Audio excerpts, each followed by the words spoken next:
that you need to have your eyes open, and you need everybody on deck, because the spiritual warfare is unseen. The spiritual warfare is an unseen battle that God wages on your behalf.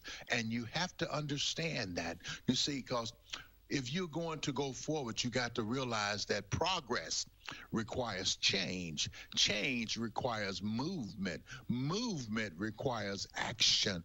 Action requires motion. Motion requires effort. Effort produces results. My brothers and sisters, we got to get busy. We can't just stand still and say, oh, okay, I'm good with this. No, how can you be good with your family being destroyed? How can you be good with people around you, children, women, grandmothers dying and just falling by the wayside? How can you possibly be okay? God is calling for everybody on deck, and we need to understand that. Remember, God says, remember these 4 things. I will make a way for you. I'm fighting your battles. Prayer is the best medicine. Trust my timing. My brothers and sisters, trust God's timing. You see, weeping may endure for a night, but joy comes in the morning. Yes, it does. God is going to bring you through it if you will just realize and give it to him. Our God is a mighty God, and he is able to bring you through that. Remember, bless those who persecute you and overcome evil with good. My brothers and sisters, you've got to understand that you are in a spiritual battle, and this battle can be won because the God that we serve, he is sending encouragement. And you need to know that Matthew 14 and 27 says, but straightway Jesus spake unto them, saying, be of good cheer. It is I. Be not afraid. Brothers and sisters, Jesus is walking beside you. If you are blood bought, if you have been washed in the blood, if you have called on the name of Jesus and accepted him as your personal savior, I'm here to tell you, he is telling you the fear not. There are 7 reasons for encouragement, blessings in the journey of life. Genesis 26 and 24 says, and the Lord appeared unto him the same night and said, I am the God of Abraham thy fathers. Fear not,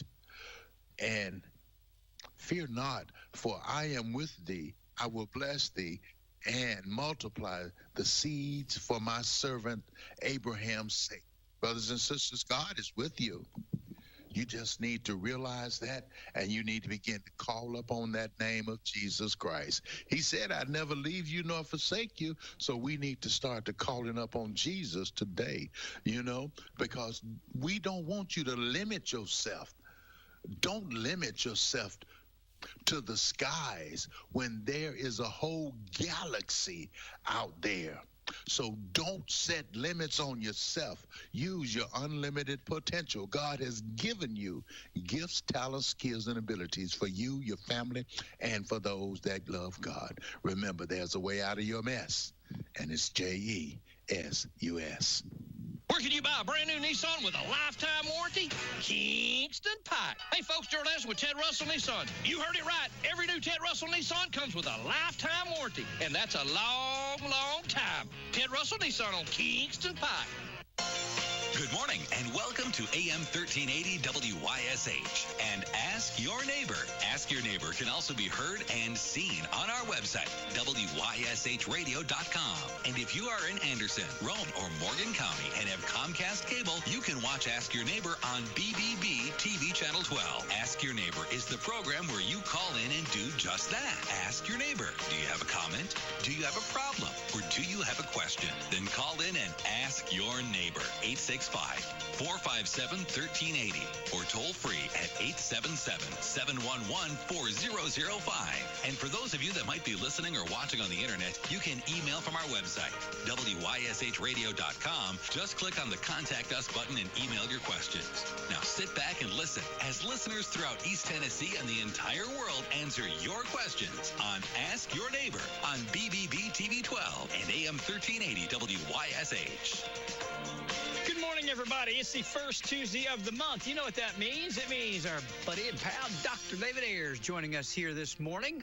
Did I say first Monday? It's first Tuesday. I don't know. I'm confused. But here we are. There you go. Good morning, Doc. How are you, sir? Got a little bit of a cold, but other than that, I'm fine. Oh, it's that time of year, folks. Weather changed. It seems like people get sicker when the weather changes. Yeah, I don't think we really knew the wherewithal for that. Yeah, because I wasn't on anybody sick, and I still caught something. So there you go. We'll still. So what are we talking about today, bud? Oh, a little this, a little that. I think I got my driver's license updated, and I got a new voting card because my voting card was worn out. Okay.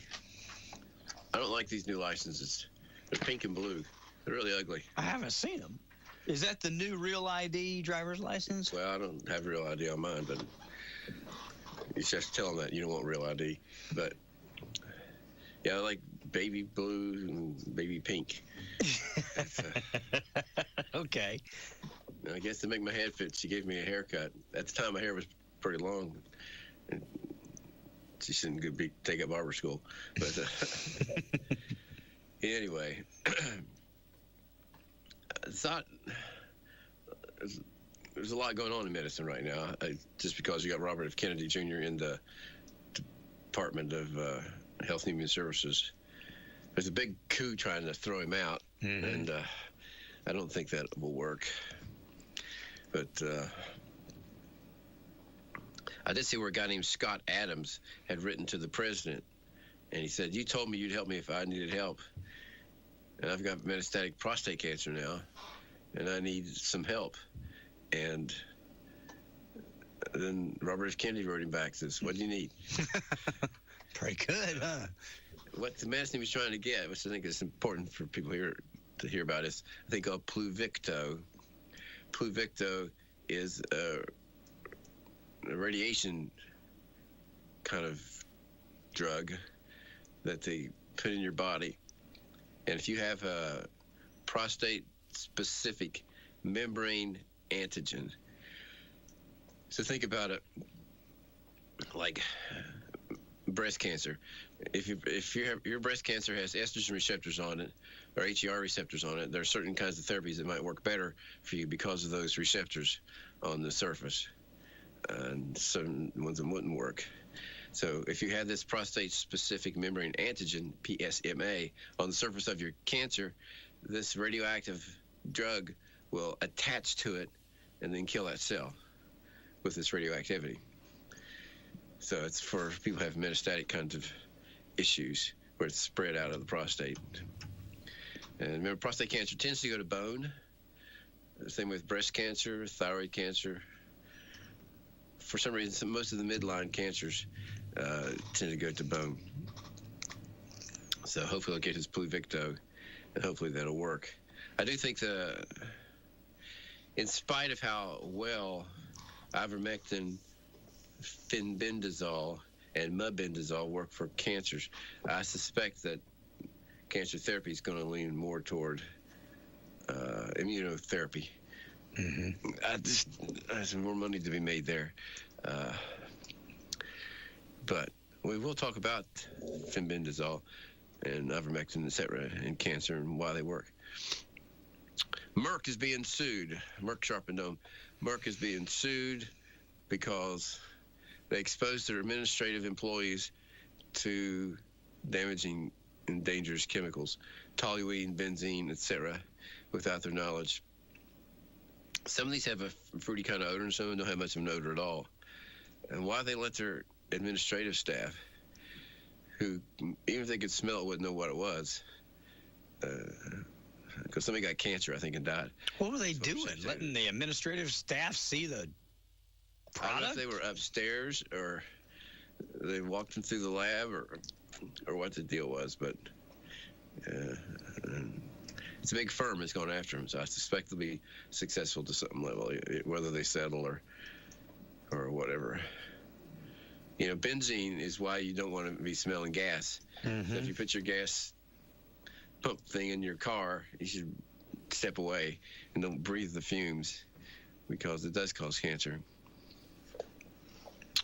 A guy named Frederick Baldan, B-A-L-D-A-N. He's the first plaintiff in this EU Pfizergate case against Ursula von der Leyen, who's the head of the EU. So, once he filed that suit, he suspiciously lost his rights and his freedom of the press. He lost his consulting firm. He lost his personal rights. He lost his family's rights, and he lost his 5-year-old's rights. So he lost banking and any kind of right he had. And remember, rights, there are rights and privileges. And rights you can not have taken away. Mm-hmm.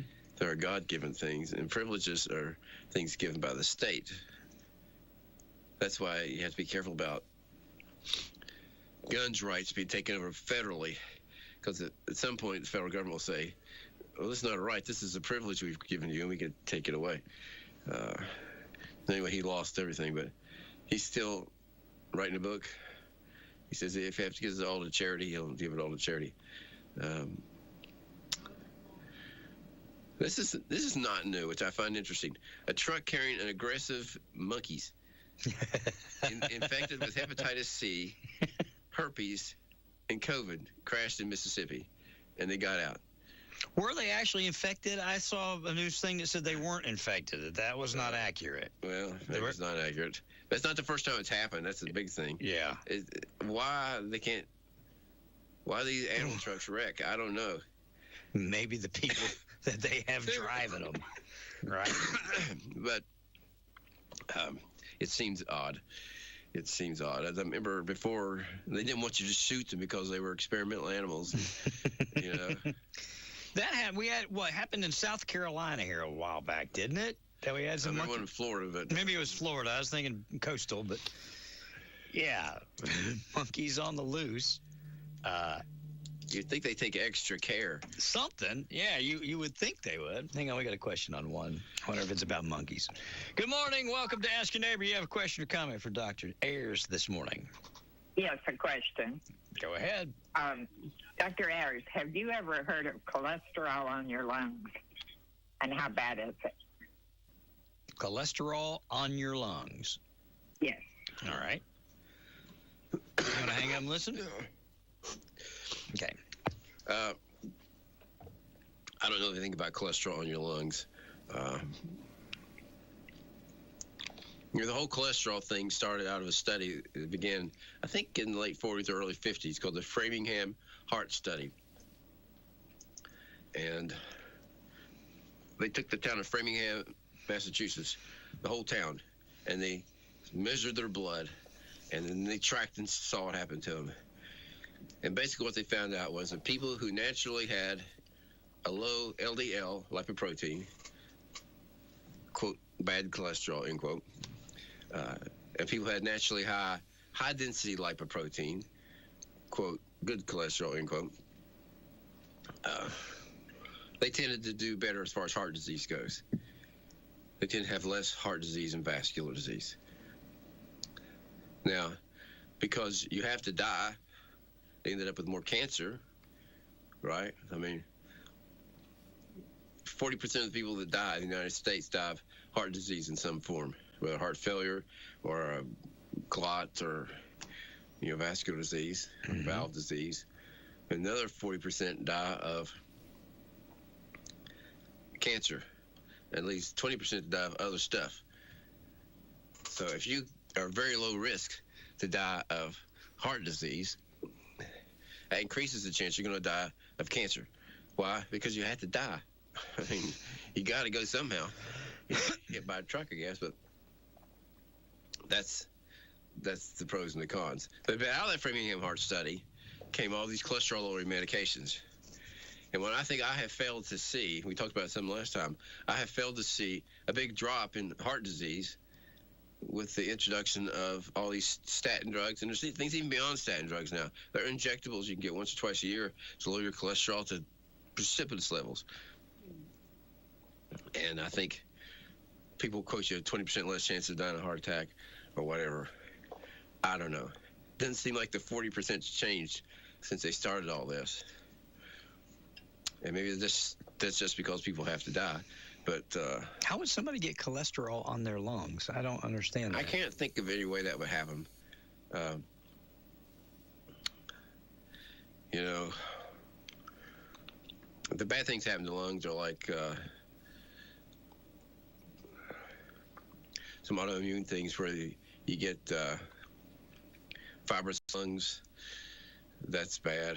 Or if you get exposed to a lot of sand, you get silicosis. You can get sarcoidosis, but that's not really cholesterol. You get sarcoid deposits in the lungs. I can't think of that way that cholesterol in the lungs would be a problem. So I think what they failed to prove when it comes to just talking cholesterol in general, we do know that if you're born naturally with a natural low LDL and a naturally high HDL, your risk of vascular disease is lower than somebody who wasn't born that way.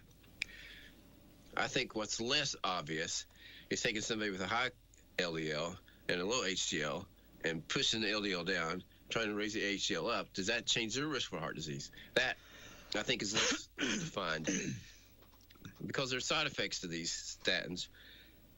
Because with the onset of statins, one of the things we've seen a lot of is dementia or Alzheimer's disease. And remember, your brain is made out of a lot of LDL, that kind of fat. The bad cholesterol is what your brain's made of.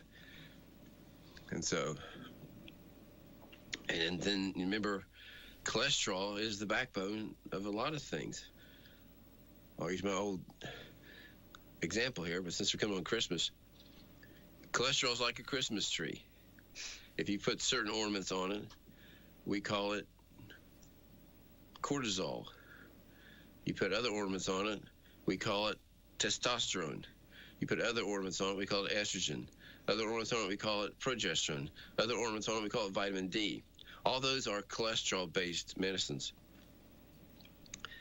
or chemicals in your body. If you drop the cholesterol precipitously, then all those would have to drop too. All of them suffer?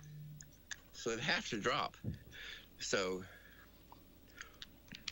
that's why I'm not a real big fan of statins. And which flies in the face of modern medicine. Because it's the most commonly prescribed drug in the United States, I'm pretty sure. The statins are, as a group, even more than blood pressure medicine. And that's saying something because most people who take blood pressure medicines take 2 or 3 of them. But statins have become the thing. And yet still 40% of us die of heart disease in some form or the other. So, I don't know. As a man of medicine, looking back at it, I never got explanations for any of this stuff. But a lot of your job as a doctor is tracking numbers. I was talking to my brother on the phone Sunday, and I said, he's had another 3-year contract with his hospital to work. He's 67. I think I'd retire, but anyway, I said, you just track numbers. When you get a patient comes in and they have high blood pressure and elevated cholesterol, which is probably the most common thing you see in diabetes. Let's say those 3. Of all the people I would see in an office, most of them would have high blood pressure, diabetes, and elevated cholesterol. Mm-hmm. So you have to get blood work on them at least once or twice a year. And then what do you find? You find their cholesterol's not where it needs to be. Then do you increase the dose of the statin or decrease the dose of the statin? Or do you switch to one of these more powerful injectable drugs? And then do you, if their A1C, which is where you track their diabetes, is not where it needs to be, then you have to adjust your diabetes medicine. If their blood pressure's not where it needs to be, you need to adjust that. So you spend your whole day tracking numbers, blood pressures, cholesterols, HDLs, LDLs, A1Cs. And, and if you check something on a lab, you have to address it. Otherwise, you ask yourself, why are you checking it? Like my doctor, he's not checking my PSA because I really don't want to know what it is. He's not checking my cholesterol because I told him I'm going to take a statin. So his point of view is, why should I check it? I say, fine, don't check it. I bet you're a fun patient. Hang on, we got a question. Let's go with him. Good morning. Welcome to Ask Your Neighbor. Do you have a question for Doc this morning? Well, I was going to finish up with that cholesterol on my lungs. Okay. They have given me a medicine for it. It's called, generic for Crestor. Yeah. Crestor. Rosuvastatin. And they definitely said I had cholesterol on my lungs. So I Googled it, and did seem like I had some of the symptoms, maybe, like tired, but I felt like I was always tired, so that didn't cause it. But anyway, that's the medicine they're giving me for that. It's got another name here. Rosuvastatin. Rosuvastatin. Mm-hmm. Okay. They're little teeny tiny pills. I never saw pills so small. But anyway, I would just see if he says, because when I Googled it, it is a thing that can happen. Okay. Okay, that was it. Thank you, ma'am. Just glancing on the internet here, I say it's a new thing. It says we traditionally don't consider the lungs to be a problem with cholesterol. It says there are emerging roles for cholesterol and lipoproteins in lung disease. I've never seen anybody had cholesterol lung disease. I guess maybe they're talking about the vascular in the lungs, but it seems like another reason to give a statin. And I don't know. I don't know what to even think about that. I'll read some more on it, maybe, and comment more on it next month. But okay. It's just almost like, they want to find another market for the drug they got. Mm-hmm. Let's see what else we got here. Oh, recipients of, if you remember, if a few years ago, Bill Gates did a little experiment down in Kenya, I think it was, and he gave the young girls DPT vaccine. And then they found out that he'd added something to it to make them sterile. And that caused a big hullabaloo down there. Well, people have tracked these women who got these shots, and they found that they were 10 times more likely to die than women who did not take the shot. It was a Danish study, and they reviewed 30 years of records. And the women had died of anemia, of a thing called snail fever, malaria, bloody diarrhea, and pneumonia. And no one had ever connected the dots that these women were dying faster than the women who didn't take the shots. Which, if you remember a month ago or 2 months ago, I said that taking the DPT shot here in the United States increases your risk of dying by 5 times. And I don't think they know why. Because they weren't dying of diphtheria, whooping cough, or tetanus, which is what the shot was for. Mm-hmm. They seem to be dying of other stuff. And that's a thing called all-cause mortality. And you always have to look at all-cause mortality because it can be a sneaky thing that you just don't, you're not expecting to die, these ladies, of snail fever or bloody diarrhea or pneumonia when they took a DPT shot, because it's hard to tie those together. How in the world does taking a DPT shot make you get pneumonia? Yeah. Well, probably because it affects your immunity. All these shots affect your immune system, and you go messing with your immune system, and I think they're unpredictable bad things that might result.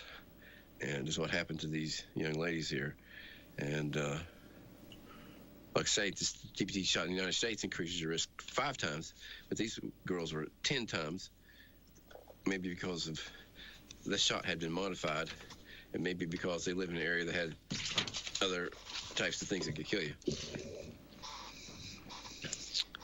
Let me see here.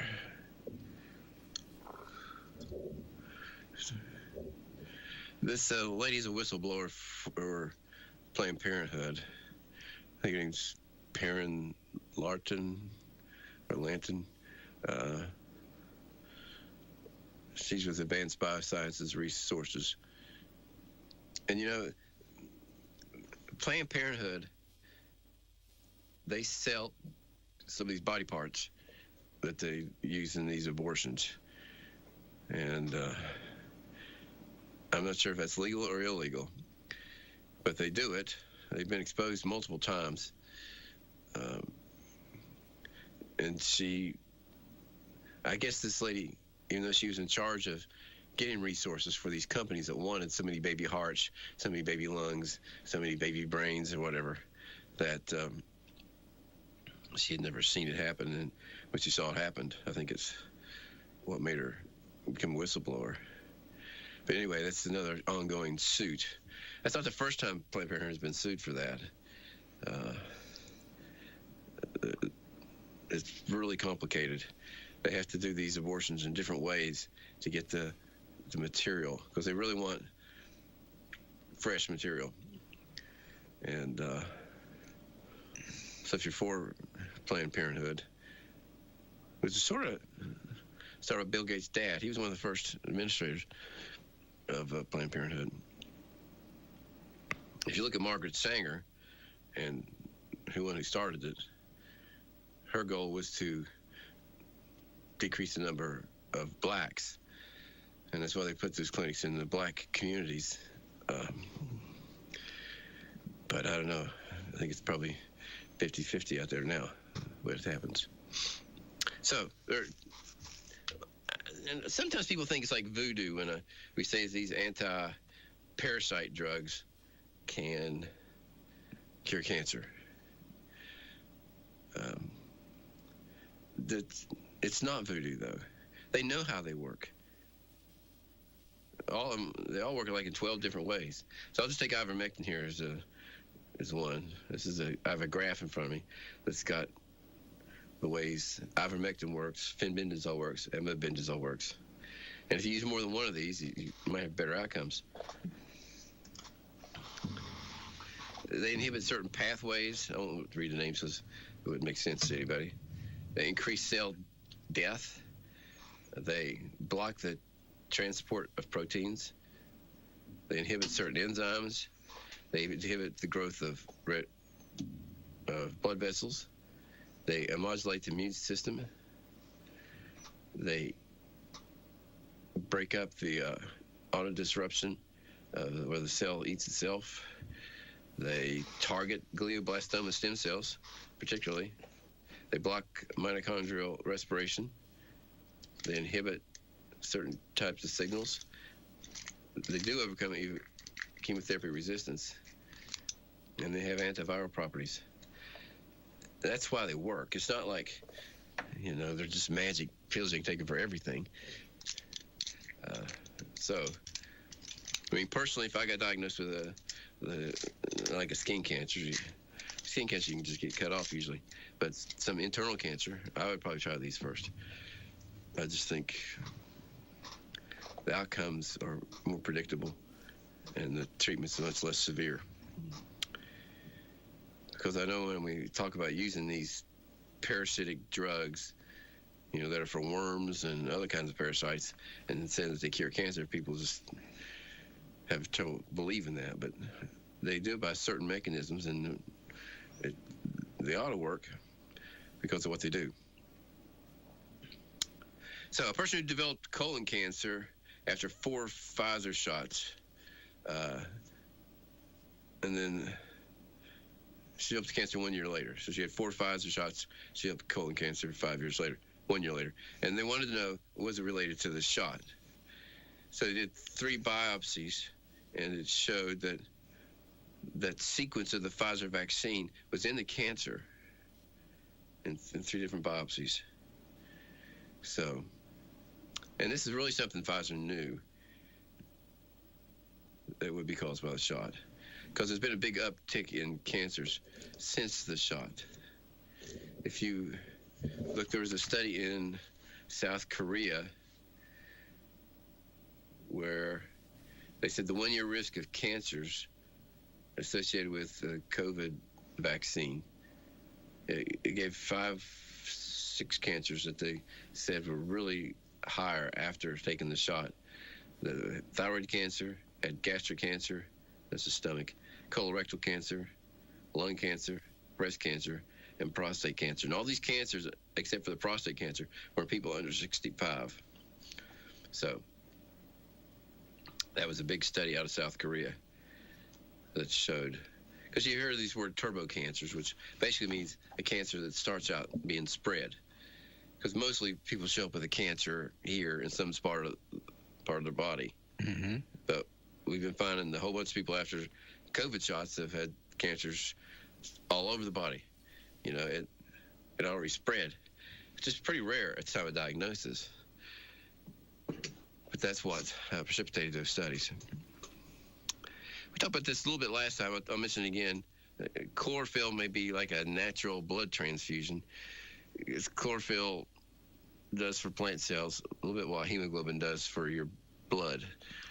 And you can make this drink.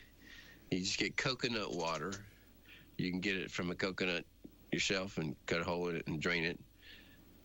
Back in World War II, they used coconut water as an IV fluid because it was sterile and they didn't have enough IV fluid. So I thought that was interesting. But you're just going to drink this stuff. And coconut water's pretty good. I like to drink it. So you take 55% coconut water and 45% chlorophyll. And what you can do, you can buy chlorophyll and make up the difference, or you can get kale, spinach, parsley, spirulina, wheatgrass, barley, broccoli, chlorella, green beans, arugula, or leeks, and put those in your blender, make like a smoothie. That doesn't sound like a very good smoothie. Yeah, well, kale's not bad. It turns it green, doesn't have much flavor. I'm not sure about the leeks. Anyway, and drink that. And what they found, it helped people who had to have recurrent transfusions not to have them so much. Because there's some people that have to have blood transfusions frequently because their body has a condition like thalassemia where it breaks the blood down. And if by doing this, it might spread those transfusions out, because trouble with transfusions is you do get blood, but you get iron. And if you keep taking transfusion of blood after transfusion of blood after transfusion of blood, you know, the cells only last 120 days on a very lucky transfusion. But the iron stays in your body. So pretty much you get iron overload disease at some point if you have to take recurrent transfusions. So this might spread those out a bit.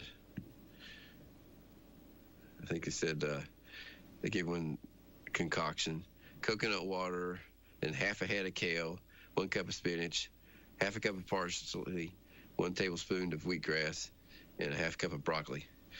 Put that in there and drink it. And that might help you to hold off on getting some transfusions. You have to call and ask me a question. Yeah. Please. 865-457-1380, 877-711-4005. I understand you can call anytime during the show, and we'll stop what we're doing and go ahead and take your question right when you call, so you don't have to wait. So I mentioned this a little bit last time that this group called ICAN got a professor at the Henry Ford Clinic to do a study comparing immunized children versus unimmunized children. Every time they've done a study like that, the unimmunized children turn out a whole lot better. Okay. But they wanted to have, they always said the study's too small, the study was done in the wrong area, it didn't match everybody up good. So he got this top researcher to do it. And what they found out was that the vaccinated children were 496% more likely to have an autoimmune condition, 453% more likely to have a neurodevelopmental condition, 329% more likely to have asthma, and 203% more likely to have atopic disease, which is like an eczematous rash. That's where kids are allergic to everything. After 10 years, 57% of the vaxxed had a chronic diagnosis, and only 70% of the unvaxxed had a chronic diagnosis. We got a call here on one. Good morning. Welcome to Ask Your Neighbor this morning. Hi, do you have a comment or question for Dr. Ayers today? Yes, I do. Thanks. I was calling about an orthopedic problem. My wife had surgery on her L5 and L6, and after the surgery, she developed post after it, she developed some problem with her SI joint, or the sacroiliac joint. It's a hard word to say, but anyhow, I was wondering if you've heard anything new about that. Basically, the only thing that helps her a lot is medicine, pain medicine, and she's had it fused once. And anyhow, it just doesn't seem to let up, and I don't know how severe that kind of pain is. Literally, I've not heard or met a lot of other people with that problem. And I'll hang up and listen. Thank you, doctor. Thank you. Bye-bye. It seems like there's two issues at play there. Okay. Well, there's no L6, by the way, so it'd be S1, L5 to S1. It's down pretty low in the back. Back surgery is good when you have a nerve compressed. Okay. I'll say that again. Back surgery is good if you have a nerve that's compressed, meaning there is a line going down your leg to your toes or somewhere down that area that's either numb, or there's weakness in the muscle, or there's a burning pain because the nerve is being compressed back at its root where it goes into your spine. And sometimes they can do a microdiscectomy, take part of the disc out. I mean, whatever's pushing on the nerve, take that part out, leave the rest of it there. Or sometimes they just fuse the two discs together. It's good for that. For pain, it's 50-50. I mean, if you're just going there for back pain because your back hurts so bad and you think surgery might help it, it's like flipping a coin. I mean, if it's not nerve pain going down your leg, I'm just saying your back hurts, it's not very good for that. That's why neurosurgeons have to be very careful about realistic expectations of what you might expect afterwards. It may be that you did have pain going down your leg and that got better with the surgery, but your back still hurts pretty badly. That's not necessarily an unknown issue. The sacroiliac joints. So the sacrum is sort of the plate in the middle of your back at the bottom of your spine. So if you reach your hand back behind you and put it right below where your spine sort of ends, that's the sacrum. It's part of the vertebral bodies, but they're sort of fused together. And then off to the sides, right and left of that, there's the iliac bone. And where those two bones come together, we call that the sacroiliac. And if you put your knuckles together, if you fold your hands into fists and put your knuckles together, that's the kind of joint that it is. It's sort of a wavy kind of line, and they're sort of fused together. Now, that's not typical with your typical back pain. That's typical with a thing called ankylosing spondylitis. You should look it up, ANKYLOSing spondylitis, SPONDYLITIS. Ankylosing spondylitis. Those people have a genetic thing, HLA-B27, about 95% of them, and it's not that common in women, though we think it's more common than we used to think. It's typically men, but you can see it in women, and they get inflammation of that joint. That's the very first sign they've got this disease, and then they can spread up their spine and cause like rheumatoid arthritis issues in their spine. So if she's got pain in her sacroiliacs, then she should probably be checked for a sedimentation rate and a CRP. Those are two blood tests that pick up inflammation, and then the HLA-B27 to see whether she is at risk for that disease. Sometimes on an x-ray you can see inflammation and help with that diagnosis. But that's an odd joint to get affected, and I don't see how it's related so much to her surgery.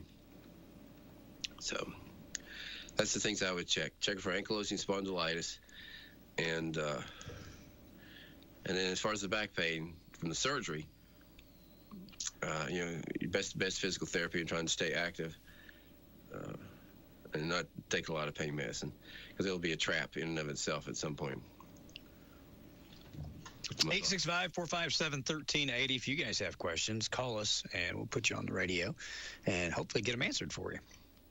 So my research assistant says that Sharkman, Florida Sharkman, you can just look it up, Florida Sharkman, and he's got a protocol they use for sciatica. Now, that's pain going down your leg. Yeah. But if that's part of the story, then you may want to try that. Let me see here. Try looking up Sharkman. Yeah, they've Okay. got protocols there for different things. Okay. They did a big study in Spain, Catalonia, Spain. They said, we're going to track 2.23 million people. That's a lot of people to track. Yeah. And see what happened to them as far as taking pneumonia vaccine. As you know, there's more than two, but the two big pneumonia vaccines out there are the PCV13. That's for pneumococcal conjugate vaccine. And that's 13 different versions of the pneumococcal bacteria. It covers 13. And then the PPSV 23, it covers 23 versions of the pneumococcal bacteria. And pneumococcal disease, pneumococcal lung disease, it used to be called old man's friend, because that's the way a lot of people would die. They get old, they get sick, like I'm sick now, and then they get pneumonia, and they die. So it got to be called old man's friend. Well, we thought we could make a vaccine to it. The trouble is, no one really tested how well the vaccine worked. Now, you have to know that when they do a test whether a vaccine worked or not, they're just seeing if you developed antibodies to it. If you developed antibodies to the pneumococcus bacteria, they figured that it worked. But there's a different kind of working in the real world. Did you get pneumococcal disease? Did you die of pneumococcal disease? What they found out with the PCV13, now if you go to your pharmacy this time of year, you'll get a little piece of paper, and they'll recommend if you're an adult to get these shots. But the PCV13 showed an 83% increased risk of catching pneumonia, pneumococcal pneumonia, the kind they're trying to treat. A 55% increased risk of catching any kind of pneumonia, and a 91% increased risk of dying. In the PPSV23, they found a 21% increase in pneumococcal pneumonia, a 24% risk of all-cause pneumonia, and it did increase your chance of dying, but it didn't lower your chance of dying either. So they give these shots to kids too, mostly I think to try to prevent ear infections, because a lot of the ear infections in kids are caused by pneumococcal bacteria. But this is tragic for this particular shot. I mean, I'm not how they're going to walk away from it. This is a 2.23 million person study. It's not like they didn't have enough people in there. Hang on, we got some calls here too. Got a couple of them. Good morning. You're on Ask Your Neighbor this morning. Do you have a question or comment for Dr. Ayers? Yes, I do. All right, you're on. Go ahead. Okay, I want to find out what causes your fingers to draw together and what can you do for it? So What causes your fingers to draw together? Yeah. just the pinky and the ring finger? Is it your pinky and ring finger, or is it all of them? All four of them. Okay. Okay. All right, you want to hang up and listen? Okay. It's probably, I think, on a Dupuytren's contracture. I think it's Dupuytren's, Dupuytren's. Gotcha. And what happens is sometimes the things that pull your fingers down are tendons, and they're attached to muscles in your forearm. So when you curl your fingers down, little strings are getting pulled, and they run through little passages called pulleys, and it curls your finger down. Sometimes in some people it can get scarred, and then the scar starts to shrink, and and you've had somebody be mostly the pinky and the ring finger. It'll be pulled down the worst. Gotcha. The other ones maybe pulled down some. It used to be surgery on that wasn't very good, but now I think surgery's a whole lot better. And I think there are some injections they can use that might try to loosen it up, but that's most likely what that is, the Dupuytren's contracture. Okay. And need to see a hand surgeon. That's where I would start. All right. I think we got another question. Good morning. Welcome to Ask Your Neighbor. Do you have a question or comment for Dr. Ayers, please? Yes, I wanted to ask him what turmeric is good for, and can you take it on blood thinner? Turmeric, and can you take it on blood thinner? All right. Thank you. Bye-bye. You know, all these herbal things do several things, but I think the claim to fame turmeric has is anti-inflammatory. Okay. So if you were taking Motrin a lot, or Naproxen, or Indocin, or one of these powerful anti-inflammatories that we have as pills, you wanted to get something herbal, then turmeric would be a good one to take. Now, I have seen doctors concerned that it may cause the similar side effects. I've not seen that, but the trouble with taking non-steroidals like Advil or Naproxen regularly is they really beat up on the kidneys. If you take them a lot your whole life, the chance of you having to go on dialysis at some point is pretty dramatically increased. I would think that turmeric would be less likely, but if you look at the medical studies, they're worried that it might cause similar outcomes, but I think that's not as likely as with the non-steroidal pills. So it's good for inflammation, and there's a lot of inflammation in the body. A lot of coronary artery disease is caused by inflammation. A lot of arthritis is caused by inflammation, and a lot of these autoimmune diseases are caused by inflammation. So I think for an anti-inflammatory, turmeric is a good drug, herbal though it may be. My wife's been texting me. My research assistant's been texting me. She said she posted a study on my page, which is Dr. David Ayers, I think MD, or David Ayers MD on Facebook. The study that Sharkman posted. Okay. Sharkman's not really a medical guy. He's a research guy, and he researched all this stuff, and he found that there's a lot of treatments for a lot of things, and he's posted those on his website.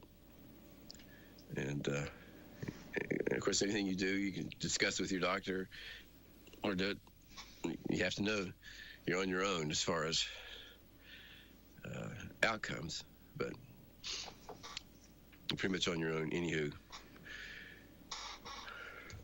Let's see here.